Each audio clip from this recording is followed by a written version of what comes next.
Broadcasting live from the Business RadioX studios in Atlanta, Georgia. It's time for High Velocity Careers. Brought to you by Kennesaw State University's Executive MBA program, the accelerated degree program for working professionals looking to advance their career and enhance their leadership skills. For more information, go to kennesaw.edu/EMBA. Now, here's your host.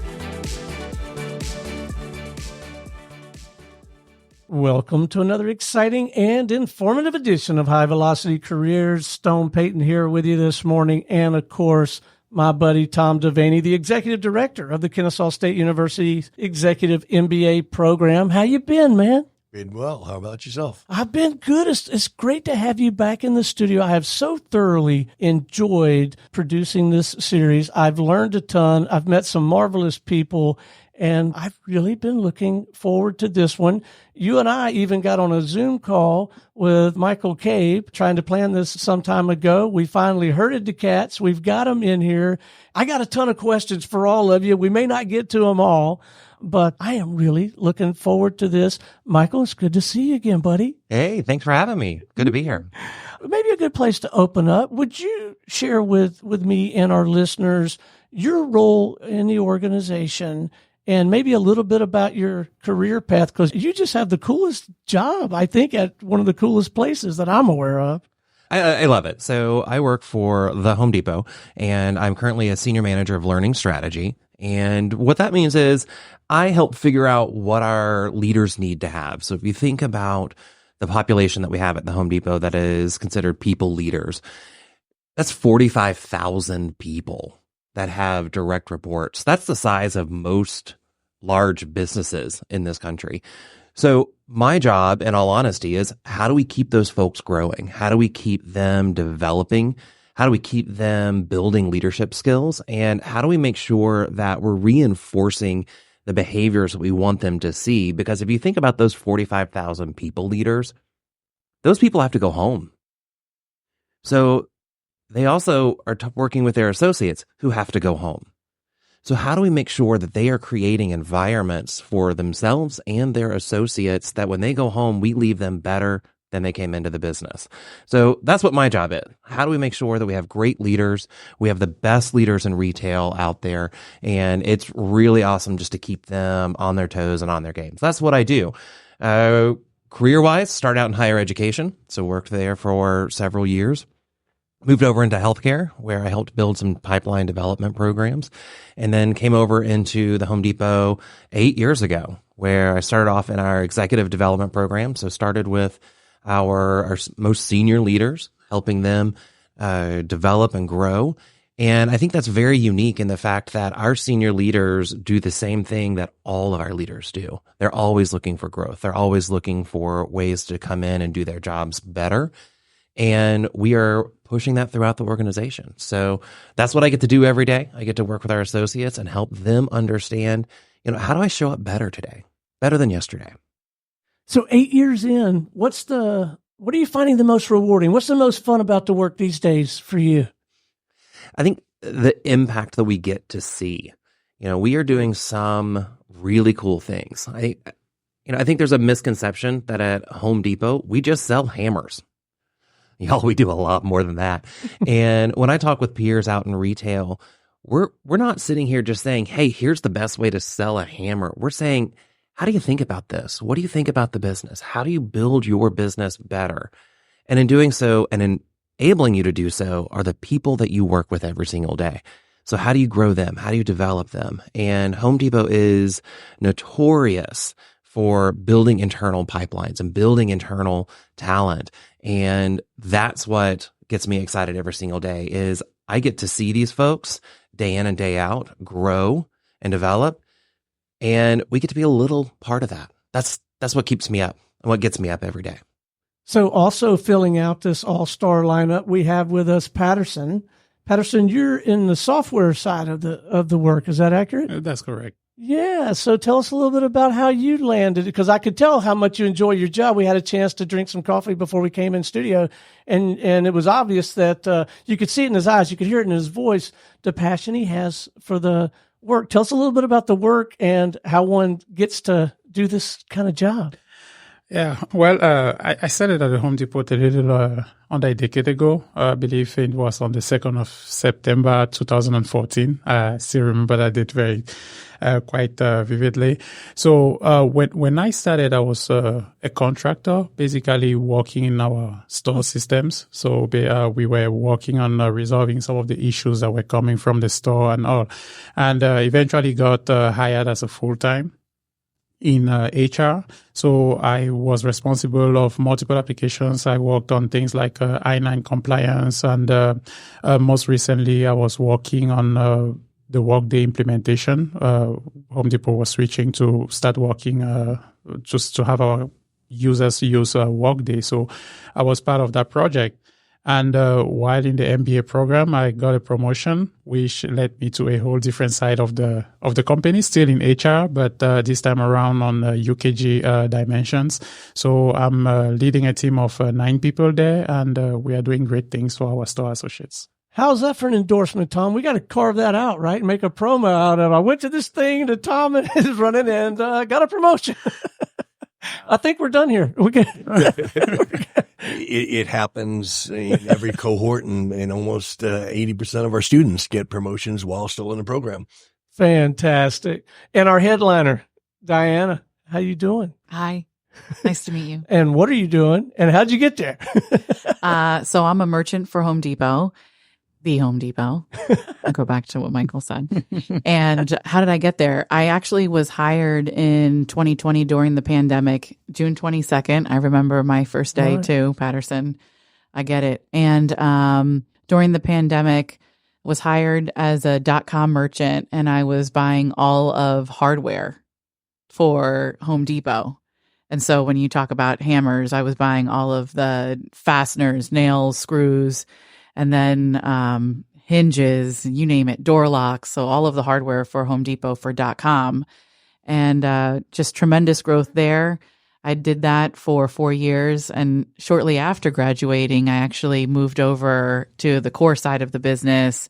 And now I purchase and sell, because we're merchants. We buy and sell all of the nailers and compressors and air tools for Home Depot, including the collated nails. And so it's been quite a journey. I've really enjoyed it. I love it. And the program had a lot to do with my success. And if you buy it online, Diana bought it first. That's right. That's right.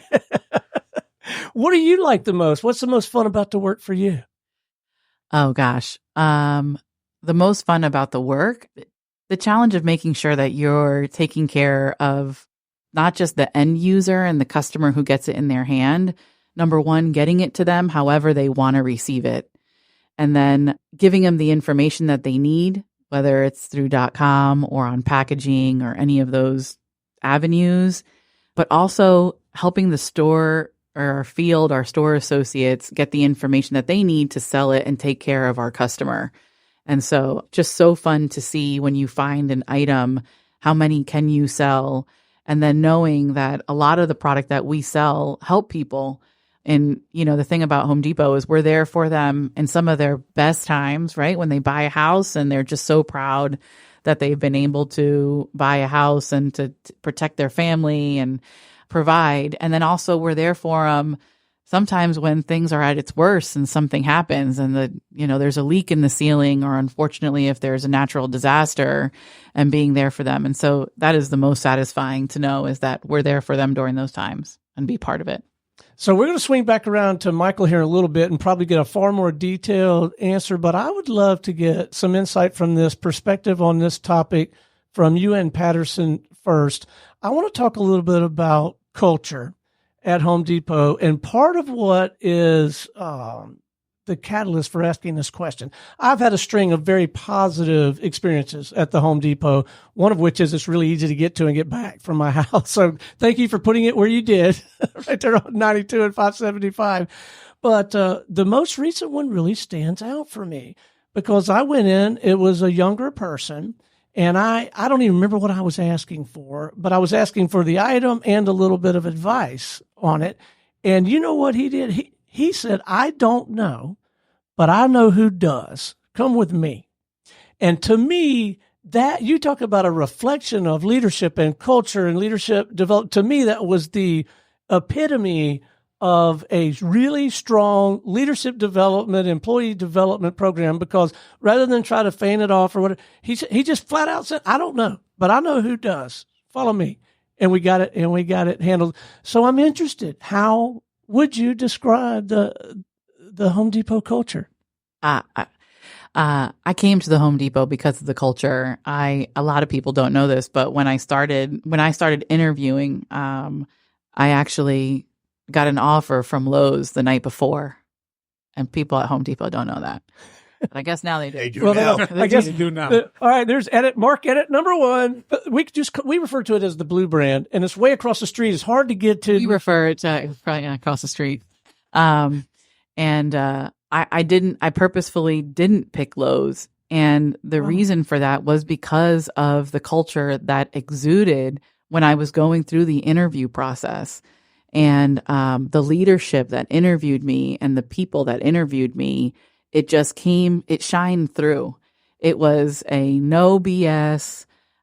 We want to make sure that we take care of our people, the values that we have an upside down pyramid where the CEO is at the bottom of our pyramid, and at the top of our pyramid are our store associates. And we have our culture wheel, our value wheel, and, doing the right thing is on there, creating shareholder value is on there. There's just it just resonates with me. And what's great about our culture is that, and what I could tell from the interviews is it's not just something that they put on the walls when you walk into the store support center. Our home office is called the store support center. Wow. It's not corporate office. It's the store support center. And when you walk in, it's not just something that's on the walls. I mean, people live it. We live it. We mean it. I'm so glad I asked. And I believe you. And I believe that you believe it.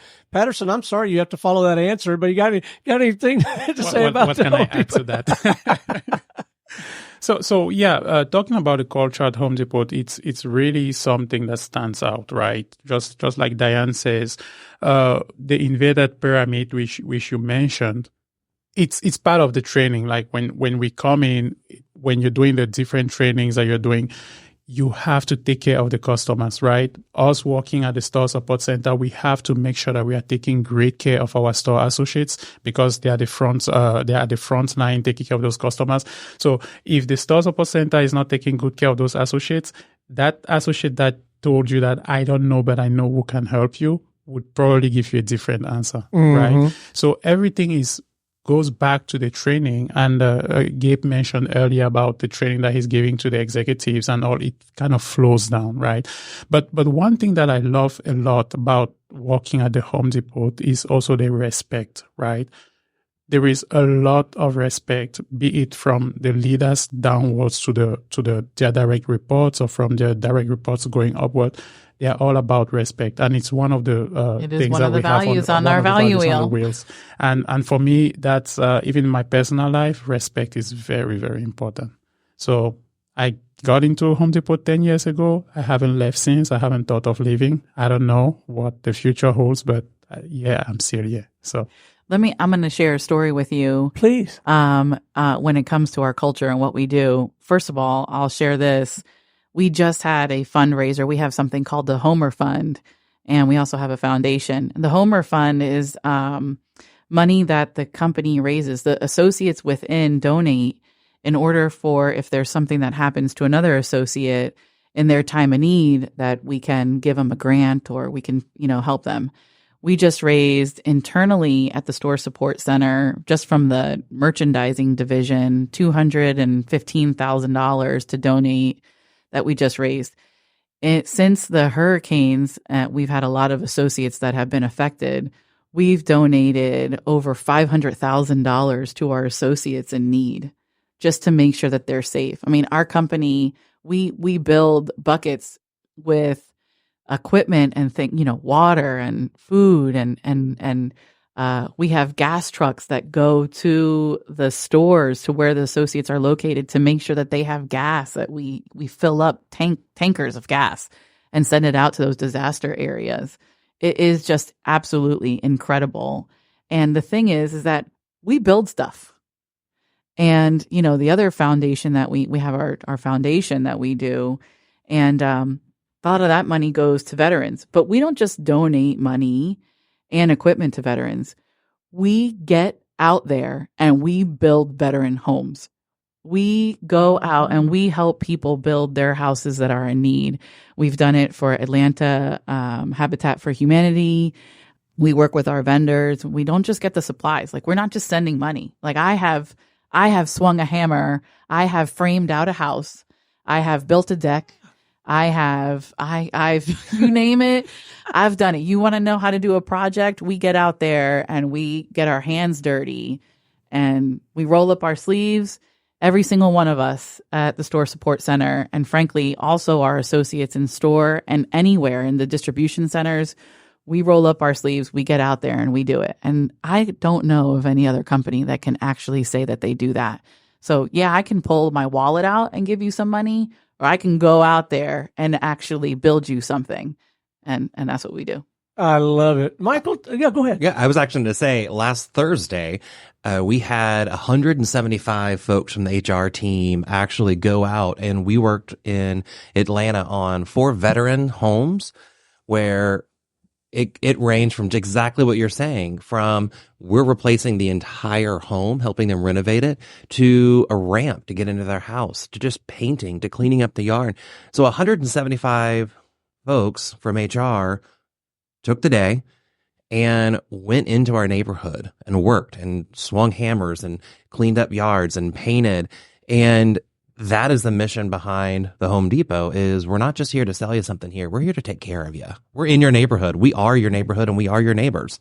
So that's a big thing you feel at the Home Depot. And we don't just come in and do like the easy job of like, sometimes, painting is a little bit easier. I mean, I have hammered in hardy board. I have put in siding on a house. We build. And that's how you know you're selling good product, right? That's right. You're buying the good we're hammers buying and you're the using stuff them. that we sell. That's right. So Diana's field testing this stuff. That's right. Fantastic to know. So Michael, say more about this value wheel and this upside down pyramid. If it's not too proprietary, don't share any secrets you don't want to, but. Well, it's not proprietary, because if you walk into any store, and y'all can't see it where I am right now, but I am holding an apron that every single associate has, and over their heart is actually our value wheel. And so you actually get to see these, and we tell our leaders every single day, we tell our associates that as long as you are making decisions and you have run it through the lens of the value wheel, then you're doing the right thing. And you're taking care of the customer and you're taking care of our associates. So that is huge for us. And the other piece, Diana mentioned here just a minute ago about the inverted pyramid. We believe in servant leadership. And there are sometimes at our high water mark, 500,000 plus associates at the Home Depot. Wow. There are thousands of job descriptions. There are thousands of titles. But at the Home Depot, there's only 2 roles. You are either selling a product or service to a customer, or you're supporting someone who does. So there's only 2 roles at the Home Depot. So if you think of that, our job every single day is to make sure that our customers are first, and then our frontline associates have everything they need every single day to take care of all of the issues that our customers come in. So if you think about it, a customer doesn't come into the Home Depot just to walk around and peruse.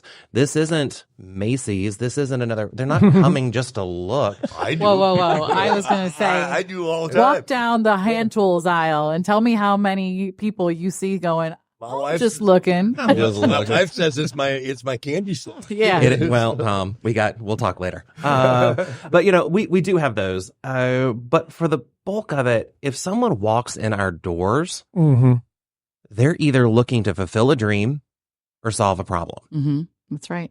And if they walk out of those doors empty-handed, and they're not Tom, then we failed them. Right. So the culture here is, how do we serve that customer? How do we make sure they are taken care of? And that starts with making sure that everyone knows what their job is. They're either selling product or service directly or supporting someone who does. And when you line up behind that mission, you understand we're all going in the same direction. We're all sitting here working to make sure that we are removing roadblocks and ensuring that our folks have what they need to be successful. And that's the culture. The culture is take care of those that have been put in your charge. Make sure they can live up to their highest potential and make sure they can bring their best self to work every single day. That's what Home Depot does, is we take care of people. In the process, we build communities. Tom, I find this inspiring on the one hand, and then if I were in your shoes, I would find it very intimidating. How do you help a company that has got, they've cracked the code on this thing. What is it exactly that the EMBA program can bring here that's actually adding value? Because I'd be a little intimidated going into this environment and saying, I think we can help. Well, really in an executive MBA, we focus heavily, not just on business acumen, but on leadership, skills development, conflict resolution, how to deal with team members in a positive way to help grow them rather than cut them down. And listening to Michael, it's inspiring because, most big organizations have silos, and those silos turn into be barriers, and they inhibit you from getting your job done. It makes it so complicated, or gives me so many barriers to do something as simple as get someone hired, to get through personnel or make some type of change, where you hear Michael explain it so simply. We got two roles. I love that. Are you kidding me? That. You got how many thousands, hundreds of thousands of employees, and you say we got two roles. That really resonated. I never heard something articulated that concisely, and that message is easy to understand. Okay. But, two of them in the room gone through the program, and a good question for them rather than me is, how did the curriculum help them better achieve those objectives with their teammates, with people in other functional areas of the organization that they support, handle them in a way that is in line with their culture, which is obviously pretty positive culture. I want to throw something in there real quick. And it's something I've noticed over my 8 years. And then what I really would love to do is maybe to throw it to our rock stars here, just to really kind of emphasize this, is Home Depot is a place where you can have a lot of careers. You can do a lot of jobs. You can do a lot of roles. You look at Anne Marie Campbell, who is one of the most incredible humans in the world. She runs all operations. Y'all, she started as a part-time cashier. Whoa. What Home Depot does is we don't like to share talent. We don't. We like to grow talent. We like to keep it in-house. And you'll find at the top of our senior leadership, those folks came from working those hourly roles. So what I would say Home Depot really does is we're really great at knowing who is the great talent, who is the right culture fit, and who we think can help move the needle forward and move the business forward, and then investing in them. And then they invest in themselves. And the two people you have sitting here in front of you are exact images of that. They were given an opportunity to invest in themselves. They did so. And Home Depot said, thank you. Let's leverage that. Let's leverage you because you belong here. We need you to grow the company. So we want to help you grow your career. So oftentimes we have people that move into roles and then we help them develop the skills that they need.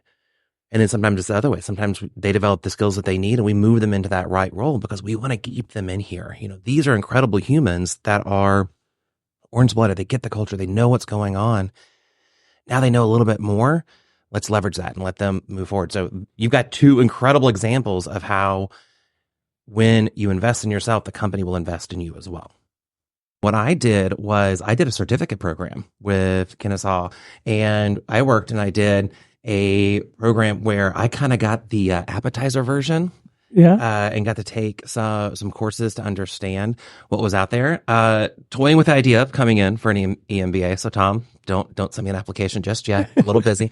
But you know, I've got to experience KSU and what they've been able to deliver. And for me, it opened my eyes on business areas that I needed.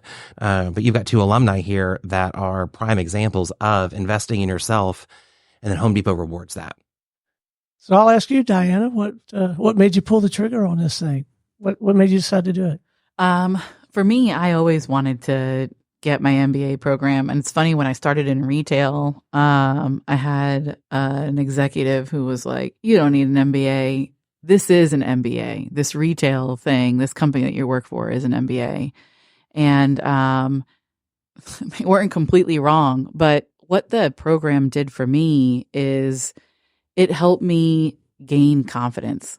It allowed me to be able to have the confidence to sit at the table and know that I understand what's going on now when I hear my earnings call and I hear a competitor's earnings call, or I hear a vendor manufacturer's earnings call, and what's happening in their business and how does that affect the Home Depot, our purchases, and then in the long run, our customer. And that was really important to me. But more than anything, what the program helped me do was understand where my strengths were and where I needed to lean in, and also how to control some of them. Because sometimes your strengths can also be your weaknesses. That is an excellent point. Mm-hmm. Yeah. And so I'm a very passionate person. You can't tell. And so, sometimes there actually can be a little bit too much passion, and you need to be able to just reel it back a little bit. The program at KSU and the EMBA program was fantastic in helping me understand who I am, why, the whys of how I think, the whys of how other people think, how to communicate and interact with them so that I can share the vision and we can have the direction and the vision to move in the same path together in order for us to accomplish our goals. Just a remarkable program.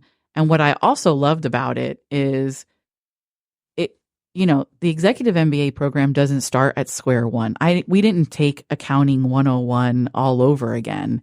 It really says, hey, let me teach you, we're going to brush over the fundamentals and give you a reminder. And we're going to take you right to what you need to learn. And so in statistics, for example, yes, we did a couple of assignments or small assignments running analysis. But what they taught us isn't, you don't need to really understand how to run all of these analysis. You need to understand how to read it, because you're going to be at the table and someone's going to bring a regression analysis to you, and you need to understand how to read that regression analysis, and so that you can make the decision that you need to make. Unless you want to be a statistician and actually go do that, then go be in that field. Yeah. And so I loved that. And like I said, it just gave me so much confidence to be able to sit at the table, to have the conversations, but to know myself, to know others, and how to influence and how to unlock people's talents, and how to unlock my own, extremely well spent. Now, Paterson, there's a pretty heavy experiential learning. Is that the right? There's a lot of really applying what you're doing to some cases, right? And having to interact with other people. Am I accurate about the curriculum? Did you find yourself working in teams and being part of a team? Yeah. So for me, going into the program from the onset, right? Earlier in my career, I've always wanted to go into management, right? So I didn't want to do an MBA or a master's degree immediately after I came out of college with a computer science degree. So my idea was, I'm going to go into the work field and see if I actually want to do this management thing, or if I'm going to be a geek and just keep going into the technology. So 6-8 years down the road, I decided that, I really want to go into management, right? And so I started looking and saying, I'm an alumni. It used to be Southern Poly, which is now Kennesaw, took part of that. So it was an easy choice for me to go to Kennesaw State for the executive MBA, right? And I selected the executive program because of the flexibility, the fact that the way it was sold to me, they said, well, you're going to come to school once a month and just during the weekend. So I saw it as not impacting my work life. Well, that was not a very good calculation because you have to put a lot of time to go through the program. But I digress, right? The most important thing that I took from the program for me was the ability, as Diane was saying, to understand my strengths, was the ability to learn on those soft skills, right? Because me coming from me being an IT guy, it's usually just you and your computer, right? You have to build something, boom, they tell you this is what you're building, you can go in a silo or maybe you can pair program with someone else. But understanding working in a group of, say, 10 people and understanding how different people are behaving or why they are doing what they are doing, how you're able to convince, are you able to convince people to go in a particular direction or not, right? That is the value that I took from the executive MBA. So don't get me wrong, Prof. Devaney, the financial part was good because I remember once one of my senior managers came and he said, hey, you've been doing this program for some months now. What have you been learning? And I remember it was after one of those earning calls. And I told him that, hey, look, you see those financial statements that they're sending? I can read them and really follow the money. I can understand what they're talking about. He was like, oh, yeah, maybe you should do a session where you're explaining to people what it's about. I said, oh, yeah, maybe sometime, right? So it sheds light on a lot of things, like the finance is good and all. But for me, the most important thing was understanding myself, the people aspect of it, those soft skills, that is what I was lacking in. And that is what made me move forward, right? One other thing that I got from the program was just tapping from different people's experience, because the cohort is not just, you're not just sitting there you're sitting with people that are at the top of their game in different industries, right? And so every Saturday, every Sunday, when we went to that class, me sitting there and listening to people talk about their experiences in their fields. Like you have people that are top executives in their companies and they're explaining a problem that they maybe faced, right? You learn a lot from that. Me sitting at the back of the class saying, oh, I want to be a manager. I want to be a senior manager. I want to get into this management stuff. And I'm listening to these guys saying that, oh, when I was back there, this is what I did. This is how I did it and all. Those are the kind of invaluable things that I took from the program. Michael, clearly these two are life learners. And if I understand the least little bit about this value wheel, the upside down pyramid, their journey's nowhere near over in terms of their professional development. Tell us what they might expect, what we might expect if we had them back in the studio 2 years from now, 5 years from now. There's plenty for them to do and to gain through your professional development curriculum, right? Yes. And what I would also say is that Home Depot fully believes in investing in our leaders. So we've got two amazing examples of that right now. And, you know, they're leading great teams. So one of the things that Home Depot is going to continue to do for you all is we believe that learning doesn't stop when you get the title. Learning doesn't stop when you hit the goal. And that learning is something that you're going to be doing all day, every day, on the job, and through your people. So we have programs for our people leaders and even for everyone else who's not a people leader that says, hey, listen, here's how we continue to develop you. We have ongoing leadership programs that happen that every 6 months or each half, we focus in on certain leader behaviors. So we have programs that our leaders are getting exposed to, they're practicing leadership behaviors, they're learning something new. We even throw in some of that functional skill there. But if you think about the different roles that we have, the functional development has to be very siloed, has to be very specific. Leadership doesn't. Leadership, we understand what we're seeing, what we as a company can do better. And so we love when our associates go out and they invest in themselves, they get these great skills. And then what we want to do is we want to say, listen, that's amazing. Let's keep you growing, keep you a lifelong student. Let's keep moving that needle forward for you. And, you know, Paterson, one of the things I love that you said is learning from other people. And we want to be able to do that. We have programs where most of the learning, if not 95% of the learning, is sitting around a table just like we're doing right now saying, what keeps you up at night? How can I help? What can we do differently? And that is a keystone to the Home Depot's success is we like looking around corners. We like understanding what's happening out there. And development doesn't stop with the promotion, the goal reaching, or the degree. It's constant. Your responsibilities, Michael, strike me as broad and deep. I'm trying to get my arms around what a day in the life of Michael might be like. Can you describe like a day or a week? Because you got a lot going on, and I'm sure you've got some great people helping you. But I work on an amazing team, and there isn't a typical day in the life. What I would say is there are seasons, and what that looks like is we are consistently out there talking to our leaders. What's working? What's not working? Where do you need help? And that has to be not just our store support. That has to be in our field, in our stores. We have to be out in our supply chain. We have to be the folks that are listening at every single corner of the business. So every single day I'm doing some form of listening. And that's the coolest part of my job. I just spent 3 days in a classroom listening. And I have so much passion and energy to go back and do work. So what we do is we focus 6 months. Well, I focus currently 6 months at a time.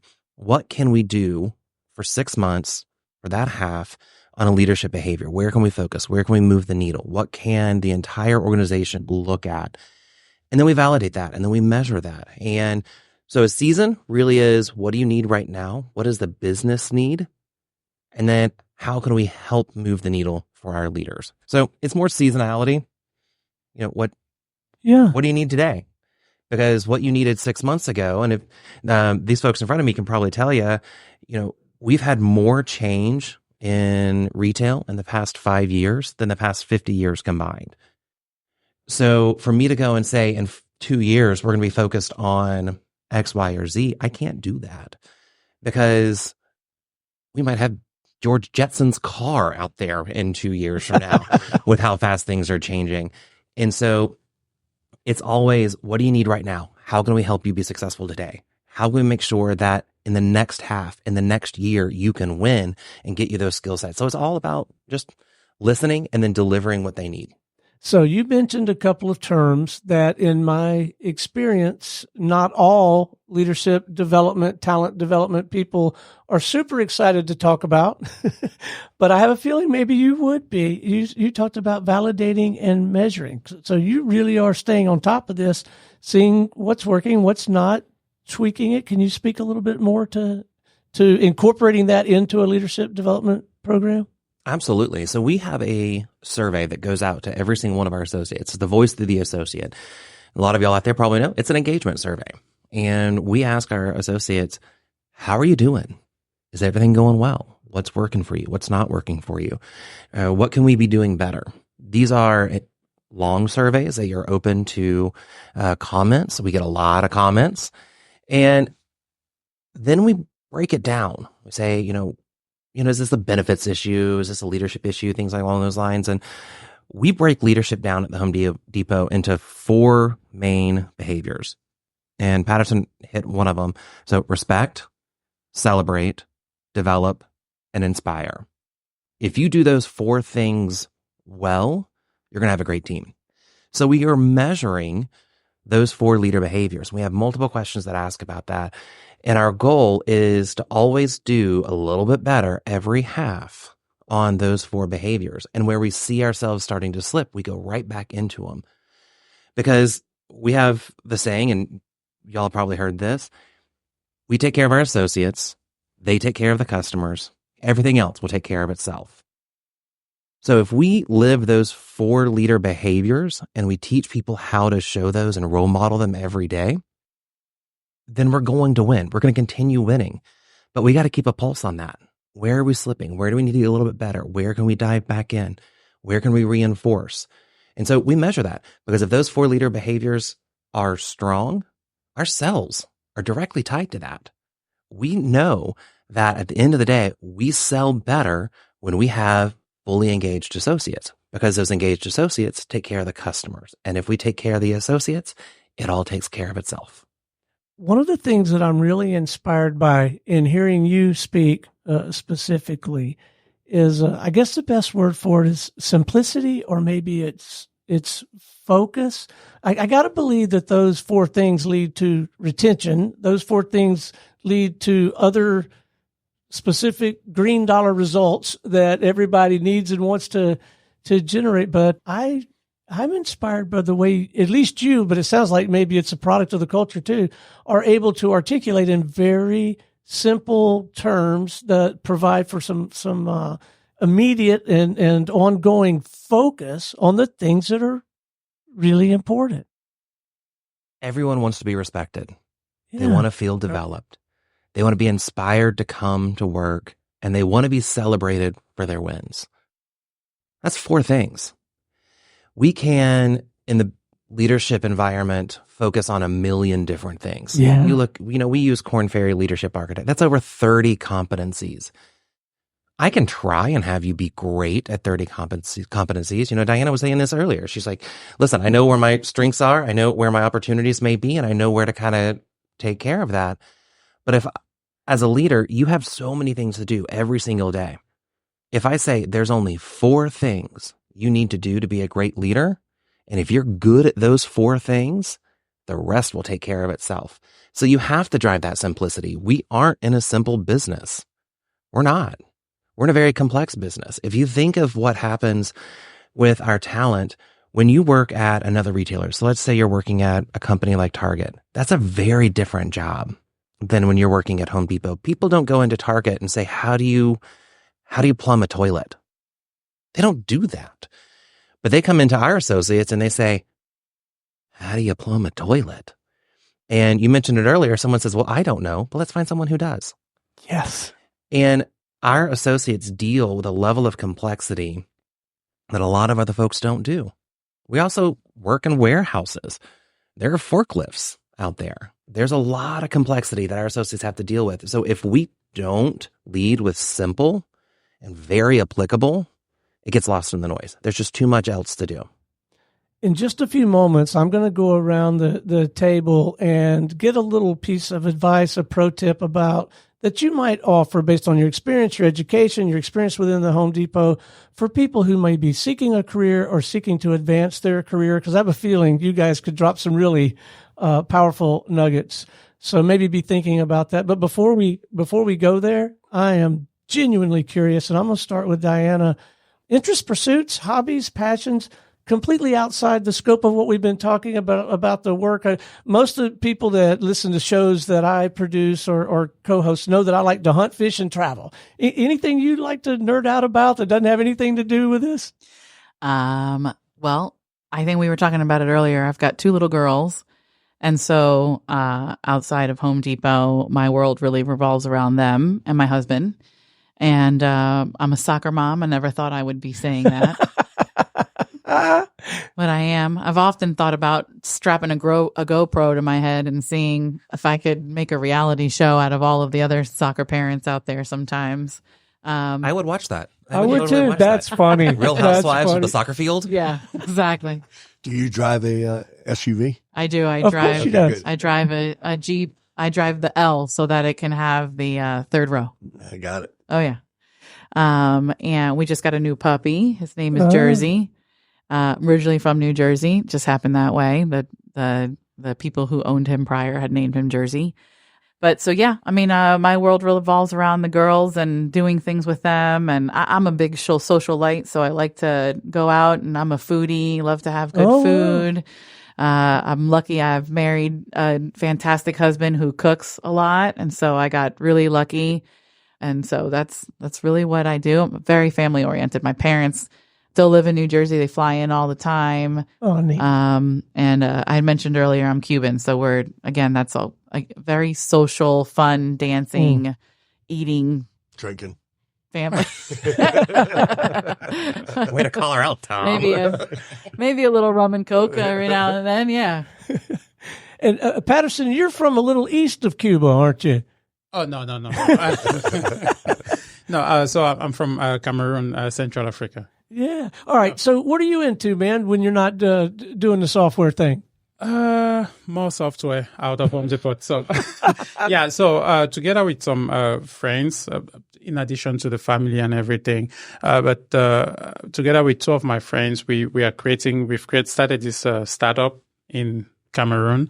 So it's we are trying to give the possibility to us people in the diaspora to be able to manage their money back home. So because we constantly have this issue where, let's say you have a business back home and you want to get money from customers or you want to send money back home and all. So you have to pass through third parties, right? Let's say your mom, your brother and all. And if your mom spends that money, there's nothing you can do about it, right? If your brother spends that money, there's nothing you can do about it. You can sue your brother back. It's going to be like a big family meeting and they're going to say, hey, what the hell are you doing? So our app is, we want to use this app to make sure that the diaspora is able to take care of that, right? So we are currently working on getting the different licenses and all. Tough job. So thank you, Devaney, for all those financial stuff. It's really coming in handy over there too. I'm not using it at work, but and I was going to mention that's one other thing that I got from the program, right? Because on this startup, we are 3 software engineers. So we were always thinking about the product, about how to develop better, about how to use the best technologies, right? Then I start the MBA and I come back and I tell my two friends and I'm like, look, we are spending too much time on the product. We need to work on the business and not in the business. Like we need to make sure that we are working on getting the business out there. Like this technology, we can spend the whole time and develop the best app. But if we don't have a good business plan, if we don't have proper financial statements, if we don't really explain to investors that this is what we're going to do with your money or this is where the money is going to be going, we're not going to make it. Like, So different perspective that I got from the program, right? So me coming back and being like, look, I'm not going to touch the product anymore. We need to start thinking about different things. But yeah, that's one of the things that I do outside of work. But also most importantly is I'm a big family man, right? I do have 2 little girls, just like Diane, and they really mean the world to me. I'm also very lucky to be married to a very capable wife, Monique. Small anecdote, she takes great care of the kids. Just a little thing here. Last time I was passing in the living room and I saw my daughter, she was reading and aloud. And I'm like, then to my wife and I'm like, she reads? She's like, what do you think I've been doing with her every afternoon when she comes back from school? I'm like, oh, no, that's nice. That's nice. And then I go back to my office and work some more. So, but yeah, I'm very grateful for that. But, hobbies, I do love, I was going to say soccer, but I call it football. It's not football. It's football. So I do love football, right? The real football. The real football. You kick with your legs. With the foot. The ball you kick. So yeah, that's a big hobby of mine. Like I mentioned at the beginning of the show, tomorrow I'm going to be watching the Clasico. So I'm very big on football. Yeah. So Michael, I don't know when or where or how you'd find the time, but anything that you'd like to do outside the scope of the work we've been talking about? Well, Paterson's saving the world, so this is a really terrible have to follow. Huge wine nerd here, so spent a lot of time in traveling for wine, going out and exploring it, seeing what's out there. It's tons of fun to, that's something you can always learn something new about. And it's so out of my world of what I do every single day that you're sitting here and you're learning about agriculture and you're learning about weather patterns and, how just slight tweaks and changes can make a product just so wildly different. So that's a lot of fun. So wine and traveling, like Dana, I love going out there and exploring. Atlanta has a crazy good food scene. And so getting out there, exploring it. One of my favorite things to do, in all honesty, is to try to rip off a restaurant. So out there, try something I've never tried before, and then go home and spend a couple of weeks just trying to make it. Oh, I'm glad you explained that. Yeah, me too. At first, I'm like, what is he doing? I was going to say, that's not living the Home Depot values. I'm not a dine and dasher, so I pay my bills. That's but funny. it's, you get a dish and you're like, this is amazing. I think I can make this.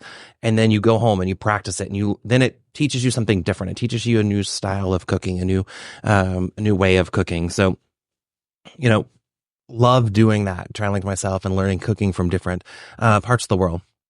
That's what I do. I have a question for you. Yes. Do you spit? The wine when you're wine tasting. I'm not a quitter. I mean, no. Just wanted to make sure you were enjoying it. No, always. No, you don't need one of the spitting bucket. No spitting buckets for me. I will make sure it's handled. Okay, all right, good. If job. I don't like it, I'll just be like, "Thank you," and usually someone in our group does like it, so you can have your sip and then pass it to a friend. I like it. Sharing. Yeah. Sharing is caring. Absolutely. I love it. Absolutely. Tom, I know you're 24/7 helping people and making money, but I also know you have a couple of toys, and you've got one parked out there right now. You into any new hobbies I don't know about? Not really, but I am getting ready to really start to slow down. Yeah. As you know, I sold my CPA practice of January 1 of last year, the majority of it. I took on the executive director role of the MBA program 3 years ago. While I'm still a full-time professor, because the studio is located in the innovation spot, which me and my wife run, and we have other businesses. We're entrepreneurs together. She's amazing. And I had a lot of eye openers last year, and I decided that it is time for me and Lori to enjoy life. Our youngest is 21 years old. Bought a new Winnebago Navion, a little 25-footer. The little Harley out in the parking lot is our tow vehicle. She wouldn't get on two wheels with me anymore, so I had to sell my big 2-wheel bike and get a trike so that she'll get back. She says, I'm too old, I might drop it. And I said, you know what, you're right. So so you went back to training wheels. Yes, I did. Got it. Just as long as I don't go back to diapers, I'm okay. Yeah. So we're gonna really start enjoying life come next year. I am stepping down as the executive director January 1. So I will continue in my faculty role, and I love teaching.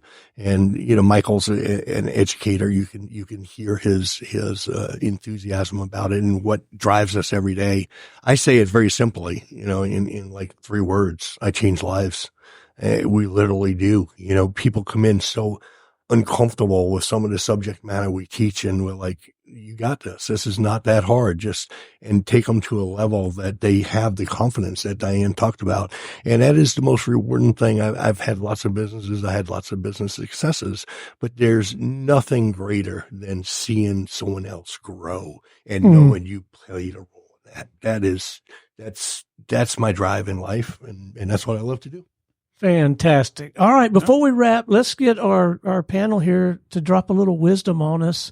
And we'll just go around. We'll start with you, Michael. A pro tip, anything to those pursuing a career, wanting to advance in their career. Drop some wisdom on them, man.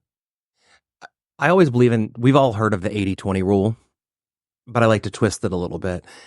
When you're looking to make a change in your career, when you're looking to grow your career, make a move, anything along those lines, for the most part, employers are willing to make a 20% investment in you, as long as you have 80% of the skills that are ready. So as you're thinking about what your next role is going to be, what your next job is going to be, what the problems are you want to solve, make sure you have at least 80% of those skills that you can say, I got it. But if you'll wager 20% on me to learn and grow in this role, I'll learn it. But you got to tell them how you're going to learn it. So the 80-20 rule for me is, if you're looking out there to take a big swing, make a change, some people think it's a massive change. You have to go from one industry to the next. It's not. It's that you've got to make incremental steps to learn where you're going, learn the skills that you need, get 80% of that well-founded, at least. And then folks will wager 20% on you, as long as you tell them how you're going to get that other 20%. So don't look to I'm going to do everything brand new. I'm going to learn everything brand new, and all of it's going to be brand new. That's too big of a risk. But figure out where your 80-20 is, and then start making slow pivots to the job you want to be. But always looking, how do I get that 80%, at least 80% skill set in the bank? Paterson, again, I apologize for putting you in between two very passionate, articulate folks, but I know you might have a piece of counsel or two to offer. You had to follow Diana on another one. Now you got to follow Michael. I got to follow Michael. For me, one thing I tell my mentees and most of my team, and I got this from the program as well, right? There are 3 things that you need in your career, right? If you are going to want to grow and all, you cannot do it yourself. You need to get yourself a coach, right? You need a coach, you need a mentor, and if possible, you need a sponsor. It's extremely important if you're going to grow in anything you do, because we have kids, right? Our kids need us to move in life, to do a lot of things. Professionally, make sure you get yourself a coach. A coach, and what is it like? A coach is someone that listens to you and asks you tough questions and brings you to get to a solution yourself, right? A mentor is someone through whom you are going to learn, right? Through whose experiences you can learn to avoid some mistakes, right? And the last one, if you're capable of getting it, if you can get it, is a sponsor. And it's usually someone who has power and is willing to use it for you. Great advice. And our headliner, Diana. You know, it's funny. I have 2 things I would say when it comes to career. One, and I know that people say this all the time, but find what you love to do and make money doing it so that you don't feel like you're going to work every day. And, you know, when you ask, what are my hobbies outside of work? My husband jokes all the time, but I can talk retail for hours.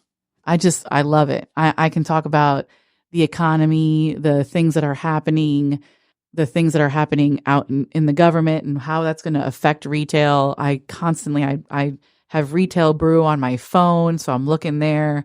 I want to know about, you know, what other retailers are doing, what they're doing well. Why is a customer shopping that store? I am obsessed with retail. I love it. I love it that much. So I would say for everything that people do, people love to do certain things. Go make money doing what you love to do. And then the other thing that I would say professionally that has helped me in my career from the day I walked into my professional long-term career in retail is other people's perception is your reality. And a lot of time we say, well, you know, they think that this is what it is, or, you know, you're trying to learn leadership skills, or and people they just don't understand me, or this is how I am. Other people's perception is your reality. So how are you going to change other people's mind about you?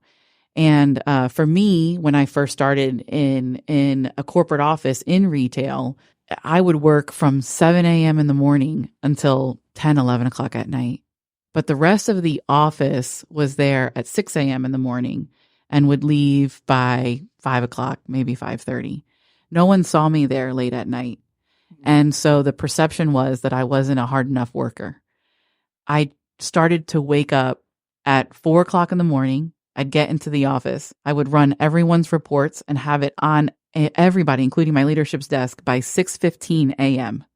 so that when they walked in, they had a fresh report of what was going on their desk. And then I would leave at night when they left.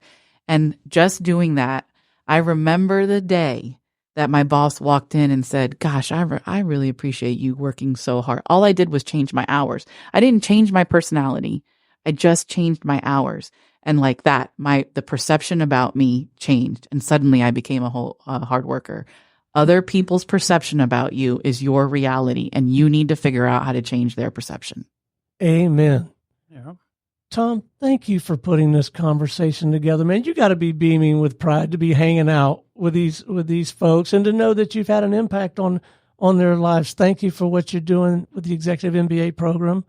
Guys, I have thoroughly enjoyed. This has been such a marvelous way to invest a Thursday morning. I appreciate your insight, your perspective. Keep up the good work. Thank you for having us. Now I'm going to just sit here for a little bit and try to convince Michael to go into that MBA program at KSU.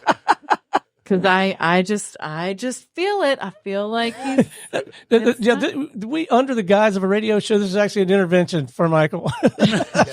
Wouldn't be the first one. Guys, thank you so much. This has been a blast.